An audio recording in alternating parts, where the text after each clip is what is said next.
गांव का नाम था नागिनपुर। ये एक शांत और हरा भरा गांव था, लेकिन अंधेरे में इसके रहस्यों ने इसे एक रहस्यमय जगह बना दिया था। गांव के बीचों बीच एक पुराना हवेली खड़ी थी, जो अपनी जर्जर हालत और गुमनाम अतीत के कारण हमेशा से गांव वालों के लिए रहस्य का विषय रही थी। एक रात गांव में एक नए परिवार का आगमन हुआ। ये परिवार था सिद्धार्थ और उसकी पत्नी अनु के साथ उनके 2 बच्चे रीमा और अमन। उन्होंने हवेली को किराए पर लिया और वहां रहने का फैसला किया। गांव वाले हैरान थे, क्योंकि हवेली के बारे में बहुत सारी अनूठी तथ्य थी।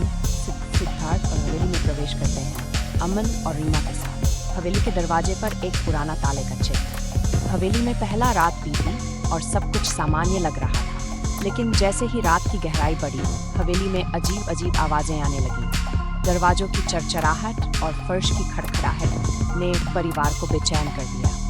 रात का समय हवेली में अनजानी आवाजें सुनाई देती हैं।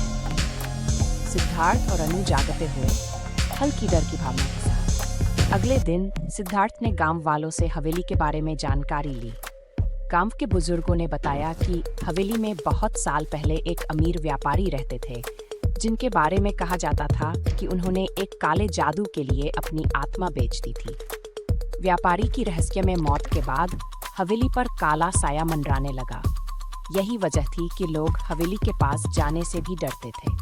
ऋषि बुजुर्गों की बातें सुनते हुए सिद्धार्थ, उनके चेहरे पर चिंता का संकेत। शाम को सिद्धार्थ ने हवेली के तहखाने को साफ करने का फैसला किया। तहखाना गहरा और अंधेरा था। जैसे ही सिद्धार्थ ने अंदर प्रवेश किया, उसे वहां एक पुराना संदूक मिला। संदूक की लकड़ी की सतह पर अजीब सी गुदी हुई प्रतीत हो रही थी। सिद्धार्थ संदूक को खोलता है।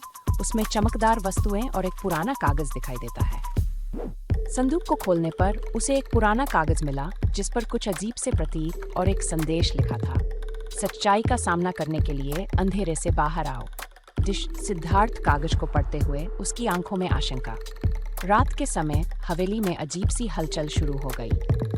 अमन और रीमा ने एक पुराने कमरे में एक चमकदार पत्थर देखा, जो अजीब सी ऊर्जा से चमक रहा था।